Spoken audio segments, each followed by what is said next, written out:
PCOD में कहा भी जाता है अगर साल में 4 बार भी पीरियड आ रहा है तो भी ठीक है, हर फीमेल का साइकिल डिफरेंट होता है, ज़्यादा नहीं होना चाहिए। अगर ज़्यादा पीरियड आएगा तो जाहिर सी बात है पेशेंट जो बच्ची है वो एनीमिक हो जाएगी।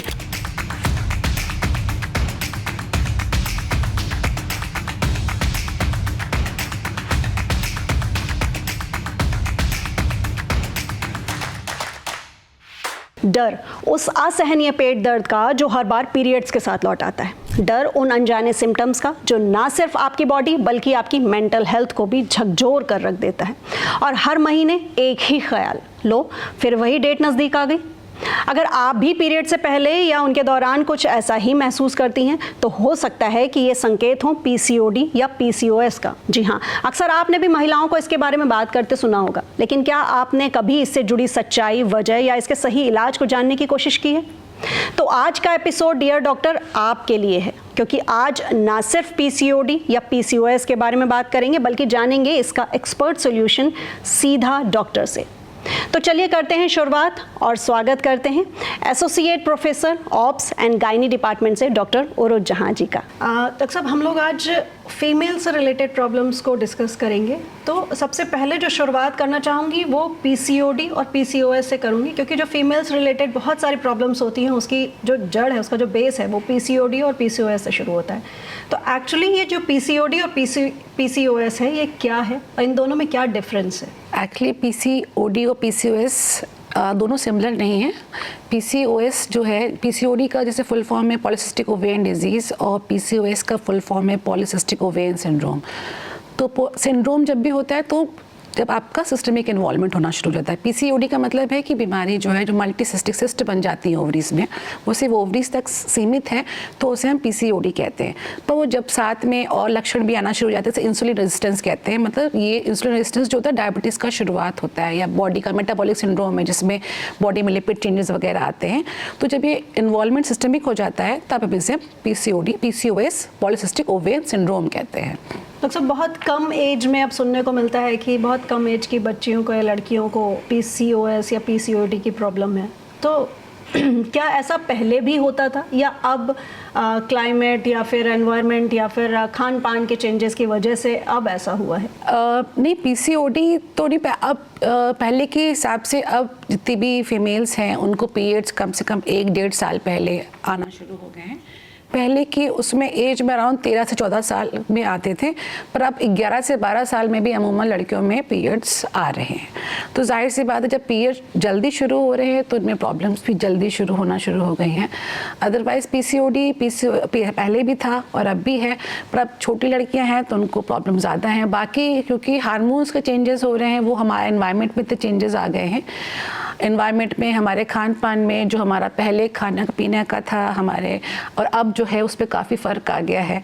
पहले जो है हम लोग यूजुअली घर का ही खाते थे, अब ज़्यादातर खानों में हमारे आका पिज़्ज़ा, बर्गर, चाउमीन, नहीं तो मैगी, जो कि लोगों को लगता है बहुत ही नॉर्मल है, चॉकलेट्स, ये सब बहुत ज़्यादा इंक्लूड हो गया है। तो ये सब चीज़ें जो है अल्टीमेटली कहीं ना कहीं हमारे हार्मोन्स पे इफ़ेक्ट कर रहा है। उसके अलावा जो फर्टिलाइज़र्स वगैरह भी यूज़ हो रहे हैं वो भी हार्मोन में चेंजेस कर रहे हैं। जो भी इतना स्ट्रेसफुल लाइफ है, stress is a very important. अगर आप देखा जाए आजकल बच्चों को सुबह बचपन से ही स्ट्रेस शुरू हो गया है। बच्चों के इतने बड़े बैग्स, फिर उनको अभी 5th क्लास में एग्ज़ाम, ये इतना टेंशन होती है। पहले तो था कि 10th या 12th में जाके लोगों को होता था कि हाँ अब सीरियस पढ़ाई। तो वो सब stress is a very important thing जो कि बॉडी पे इफेक्ट करती है। और जहाँ पे स्ट्रेस होता है हार्मोनल इम्बैलेंस होना शुरू हो जाता है। और ये हार्मोनल इम्बैलेंस फीमेल्स में इस तरीके से भी प्रेजेंट करता है कि इरेगुलर पीरियड्स का आना, पीसीओडी की तरफ प्रेजेंट करना, सिस्टिक ओवरी होना, मोटापा आना और पीरियड लेट आना या इरेगुलर पीरियड आना, तो इस तरह से प्रेजेंट करता है वो। इट मीन्स आप डॉक्टर साहब अग्री करती हैं कि जो हमारा डाइट है, जो जंक फूड का इन्वॉल्वमेंट बढ़ गया है आज की जनरेशन में, वो बहुत हद तक जिम्मेदार है बच्चियों के साथ होने वाली इस तरह की प्रॉब्लम्स में? हाँ, जंक फूड, जैसे मैंने आपको पहले बताया कि जंक फूड का जो अब अब है वो ज़्यादा बढ़ गया है, लोग बड़े भी, बच्चे तो खैर कर ही रहे, बच्चे तो हर चीज़, पर वो ओवरऑल हमारी डाइट में कम से कम 15-20% जो है ये हमारा इंक्लूड हो गया है। दूसरी बात, अगर जंक फूड ना भी हो तो पहले सब लोग सिर्फ घर में खाना खाते थे, घर का फ्रेश खाना खाते थे। अब देयर इज़ अ कल्चर आ गया है कि सैटरडे नाइट्स है, बाहर ही जाना है, चाहे वो हर किसी वर्ग का बंदा हो, वो सैटरडे को बाहर ही खाना खाने जाता है। तो काफ़ी हद तक हमारा खान पीन, और पहले के ज़माने में लोग बहुत ज़्यादा फिजिकल काम करते थे, मतलब फीमेल जो हाउसवाइफ भी हुआ करती तो सारा काम खुद करती थी, और उसके अलावा जो मेल्स थे वो भी ज़्यादातर काम करने जाते थे, पैदल जाते थे। अब इतना ज़्यादा फिजिकल वर्क कम हो गया है, सिर्फ बैठ के काम करती है। फैमिली में फीमेल्स भी हैं तो सारी मशीनें आ गई हैं, वॉशिंग मशीन है, आपके पास पोछे के लिए भी मशीन है, मिक्सी है, तो फिजिकल स्ट्रेस कम हो गया है। तो जो आपको फिजिकल होना चाहिए, तो फीमेल सब लोग फिट रहते थे अपने आप। बिना अपनी दादियों को देखिए, वो अभी भी बहुत फिट है एज कम्पेयर टू अस, क्योंकि वो पहले जो उनकी एक्सरसाइज थी यही थी। तो अगर आप उस तरह की लाइफस्टाइल, अब ये मैं नहीं कहूँगी कि आप बंद कर दीजिए अपना वॉशिंग मशीन का इस्तेमाल करना, पर हाँ, आप अपनी ज़िंदगी में एक्सरसाइज को लाइए। तो फिर आप रेगुलर या तो वॉक करिए, कम से कम आधा घंटा वक्त निकालिए अपने लिए ब्रिस्क वॉक, या फिर आप कर सके हफ्ते में अगर 5 दिन भी आप वॉक करेंगे तो आपकी बॉडी के हार्मोन सारे बैलेंस रहेंगे, और वो हार्मोन बैलेंस हैं तो आपकी हर चीज़ बैलेंस है। आपका बीपी भी बैलेंस रहेगा, आपका शुगर भी बैलेंस रहेगा, आपका थायराइड भी बैलेंस रहेगा, आपको मोटापा नहीं आएगा। तो ओवरऑल, और कई सारी चीज़ें, ज़्यादातर मेटाबॉलिक सिंड्रोम है, कई सारे कैंसर है, जो कि सब कुछ इन सबसे जुड़े हुए हैं। तो अगर आप हेल्दी लाइफस्टाइल करेंगे ओवरऑल, अगर मोटा कहा जाए, तो कई सारी चीज़ों से हम बच सकते हैं। सो डॉक्टर साहब, अब जब पीरियड्स की बात चली है, तो पीरियड्स से रिलेटेड बहुत सारी चीज़ें हैं जो अब जो कम उम्र की बच्चियां हैं, क्योंकि अब बहुत कम उम्र में ही शुरू हो जाते हैं पीरियड्स, तो बहुत सारी चीज़ें सुनने को मिलती हैं, लाइक इरेगुलर होना। सबसे जो पहली प्रॉब्लम सुनने को मिलती है कि पीरियड्स इरेगुलर हो रहे हैं। तो क्या जब पीरियड्स इरेगुलर होते हैं, उनका आगे चलकर इन फ्यूचर फर्टिलिटी पर भी कोई इफेक्ट पड़ता है? देखिए, सबका साइकिल्स जो अगर आप कहें कि सेम होता है तो नहीं, हर फीमेल का साइकिल डिफरेंट होता है। अगर पीरियड्स इंसान को 22 दिनों से लेके 35 दिनों में भी आ रहे हैं तो हम उससे नॉर्मल मानते हैं, क्योंकि एक वेरिएशन होता है, हर किसी का 28 डेज का साइकिल नहीं होता। इवन 10 से 20% ही है जिनको डेट पे डेट आती है, अदरवाइज सबके साइकिल्स में है तो 5 दिन आगे 5 दिन पीछे है। अगर शादी हो चुकी तब तो हम लोग, क्योंकि बिकॉज दे आर मैरिड, तो हम लोग थोड़ा साइकिल्स पे देखते हैं। पर अगर अनमैरिड है और उसको 2 महीने पे भी अपने आप पीरियड आ रहा है तो उसमें कोई टेंशन की बात नहीं है, क्योंकि हार्मोन कई बार होता है, और खासतौर पर शुरुआती 2-3 सालों में जब पूरा आपका हार्मोनल सिस्टम, इसे हम कहते हैं हाइपोथैलेमस पिट्यूटरी एक्सिस, एक पूरा हाइपोथैलेमस से पिट्यूटरी पर सिग्नल्स आते हैं, उससे फिर आपके ओवरीज में सिग्नल जाते हैं, फिर अल्टीमेटली आपको पीरियड्स आते हैं। तो ये एक्सिस मैच्योर होने में 2 से 3 लगता है, तो इनिशियल ईयर्स में इसलिए इरेगुलर आते हैं पीरियड्स। तो उसके लिए ज़्यादा स्ट्रेस नहीं होना चाहिए, बस हाँ ज़्यादा नहीं होना चाहिए। अगर ज़्यादा पीरियड आएगा तो जाहिर सी बात है पेशेंट जो बच्ची है वो एनीमिक हो जाएगी, तो उस बात का ध्यान रखना है। पर अपने आप भी अगर 2 महीने में आ रहा है तो हम नहीं कह रहे। एक दूसरी वजह हो सकती है कि पीसीओडी, जैसे कि बात है पीसीओडी, तो पीसीओडी में भी अगर हम कहते हैं कि पीसीओडी का भी एक ही इलाज है, लाइफस्टाइल मॉडिफिकेशन। वक्ती दवाओं से वो कंट्रोल हो जाता है, उसमें हम हार्मोनल पिल, क्योंकि हार्मोन अंदर से इम्बैलेंस है, उसे बैलेंस करने के लिए हम बाहर से हार्मोन्स देते हैं। तो ये हार्मोन्स जो है अगर हम बाहर से दे रहे हैं तो वो वक्त आपका कुछ दिनों तक असर करेंगे, 3 महीने 6 महीने साल भर, पर जब तक आपको बॉडी का अंदर का हार्मोनल मिलियो, जिसे कहते हैं कि अंदर से ठीक नहीं होगा तो फिर से रेगुलर हो जाएगा। तो उसके लिए आपको चाहिए, जैसे बताया, एक्सरसाइज करें, अपना वेट कंट्रोल करें, हेल्दी डाइट लें, थोड़ा मेडिटेशन करें, तो उससे वो अपने आप रेगुलर हो जाएगा। तो पीसीओएस में भी होता है तो पेशेंट को हम अकॉर्डिंगली लाइफस्टाइल मॉडिफिकेशन, और ज़्यादा होता है या इंसुलिन रेजिस्टेंस हो रहा है तो कई बार हमें मेडिकेशन की भी हेल्प लेनी होती है। तो अब डॉक्टर साहब, जैसे ये गैप की हम बात करें, और गैप अगर 5 दिन का है तो चलेगा, बट अगर गैप ये 1 महीने का बीच में हो जाता है तो भी वो मैंने वही कहा ना, अगर अनमैरिड लड़की है, पीसीओडी में कहा भी जाता है अगर साल में 4 बार भी पीरियड आ रहा है, 4 बार पीरियड का मतलब ऑलमोस्ट 2.5 महीने पे, तो भी ठीक है, नॉर्मल है, तो भी उसको नॉर्मल की रेंज में ही लेते हैं। पर उससे भी ज़्यादा दिक्कत करता है तब हम उसमें फिर मेडिकेशन ऐड करते हैं। डॉक्टर साहब, इसके अलावा पीरियड्स के दौरान आज के समय में लड़कियों में जो सबसे ज़्यादा और दूसरी चीज़ सुनाई देती है वो होता है पेट में दर्द। कि पीरियड्स के टाइम पर ओवरऑल पेट में भीषण दर्द होता है, तो इस दर्द की वजह क्या होगी और क्या ये दर्द आगे चलकर हार्मफुल है? जैसे पीरियड्स में अमूमन दर्द होता है, इसे हम प्राइमरी डिस्मेनोरिया कहते हैं। प्राइमरी डिस्मेनोरिया का मतलब होता है कि कोई भी इसके पीछे कोई भी पैथोलॉजी नहीं है, मतलब सब कुछ नॉर्मल है, बस पेन हो रहा है। वो पेन इसलिए होता है क्योंकि मेंसेस के टाइम में कई सारे बॉडी में हार्मोन चेंज होते हैं, तो प्रोस्टाग्लैंडिन्स रिलीज होते हैं जो कि पेन कॉज करते हैं।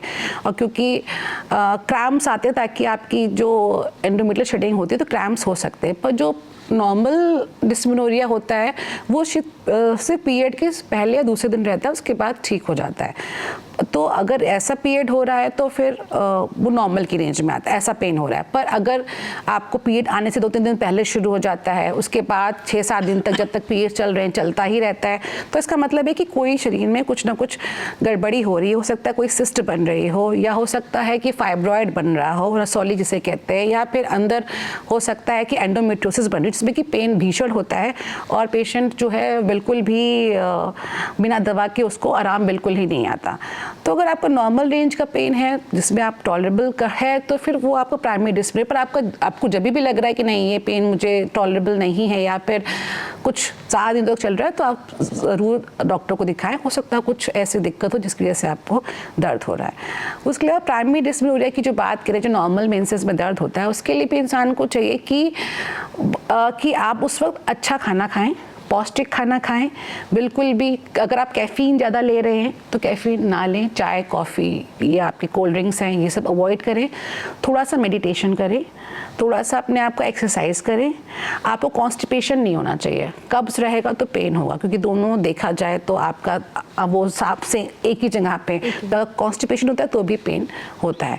तो कुल मिला के अगर आप थोड़ा बहुत वो करेंगे तो कई सारे योग भी हैं जिनसे भी आपको वो पेन में आराम करते हैं। एंड इसके अलावा क्या कोई मेडिसिन ऐसी है जो अगर हर बार मालूम है कि हर बार पीरियड में स्टार्टिंग के 2 दिन मुझको दर्द होना है, तो क्या कोई ऐसी मेडिसिन है जो ली जा सकती है जिससे रिलीफ मिले? हाँ, बहुत सारी मेडिकेशन आते हैं, एनाल्जेसिक होते हैं, मेफेनेमिक एसिड और पैरास्टामोल के कॉम्बिनेशन आते हैं जो आप 2 दिन जो है वो ले सकते हैं। उसमें बहुत ज़्यादा अगर आपको कोई अंडरलाइंग कॉज नहीं है, आपको सब कुछ रूल आउट हो गया है कि मतलब कोई भी गांठ नहीं है, रसौली नहीं है, और आपको 1-2 दिन आप ले रहे हैं, तो उसमें कोई ऐसे आपको कोई दिक्कत की बात नहीं, आप ले सकते हैं। डॉक्टर साहब, इसके अलावा पीरियड्स के दौरान ही मूड स्विंग्स और इस तरह की वेट गेन करना, इस तरह की कई और प्रॉब्लम्स होती हैं, तो क्या ये सारी जो चीज़ें हैं इनमें से कुछ ऐसी हैं कि अगर पीरियड्स के दौरान कई बार कुछ लड़कियों को प्रॉब्लम होती है कि उनका पेट निकल आता है या वेट गेन हो जाता है, मूड स्विंग्स होते हैं, तो क्या ये हार्मफुल हैं या फिर ये भी नॉर्मल हैं? और नहीं है, अगर जैसे बहुत से लोग शिकायत करते हैं कि पीरियड के जस्ट पहले उनको लगता है कि पेट निकल आया है या फिर ब्रेस्ट में टेंडरनेस या दर्द होना शुरू होता है, मूड स्विंग्स होते हैं, ये बिकॉज होते हैं कि हार्मोन चेंज होना शुरू हुआ है। अब हमारी बॉडी में एस्ट्रोजन के बजाय प्रोजेस्टेरॉन बढ़ना शुरू हुआ है। प्रोजेस्टेरॉन जब भी बॉडी में आता है तो वाटर रिटेंशन करता है, और वाटर रिटेंशन करने में वाटर को रोक के रखता है, तो उसकी जैसे जो थोड़ा बहुत आपका पेड़ों में दर्द होना, सूज जाना, जैसे लगेगा कि आप मोटे हो गए हैं, या ब्रेस्ट में टेंडरनेस आ जाना, ये होता है। तो उसके लिए जैसे मैंने आपको पहले बताया कि आपको कैफीन वगैरह मत लीजिए, बिल्कुल भी पेट साफ रखिए, एक्सरसाइज करिए, पौष्टिक खाना खाइए। विटामिन डी का बहुत अच्छा रोल है, विटामिन डी ले सकते हैं, विटामिन ई ले सकते हैं, तो वो जो इस टाइम पे जो हार्मोनल चेंजेस हो रहे हैं उसमें काफ़ी आराम देता है।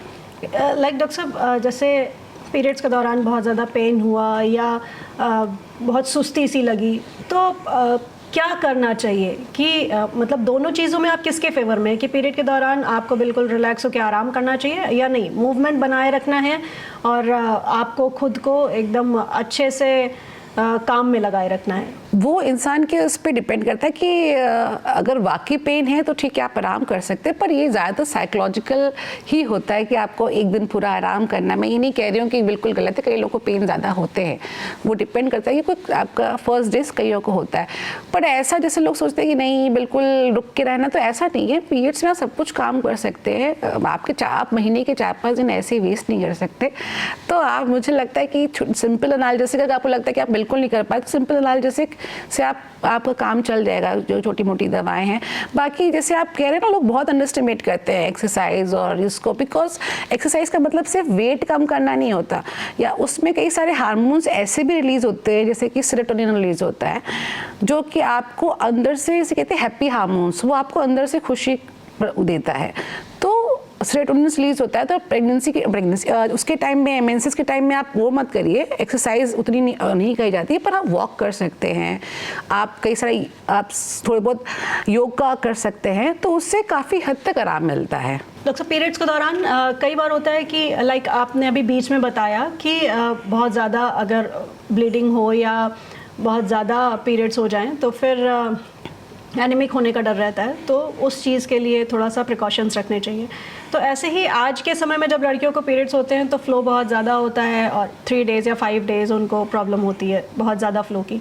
तो अगर ऐसी कंडीशन हो कि 5 डेज़ फ्लो बहुत ज़्यादा हो, तो क्या ऐसी कंडीशन में डॉक्टर से कंसल्ट करने की ज़रूरत पड़ती है? हाँ, जैसे कि नॉर्मल ड्यूरेशन है वो 3 से 5 दिन तक का ड्यूरेशन नॉर्मल होता है, और एक दिन में 3 से 4 पैड सोख होना नॉर्मल बात है।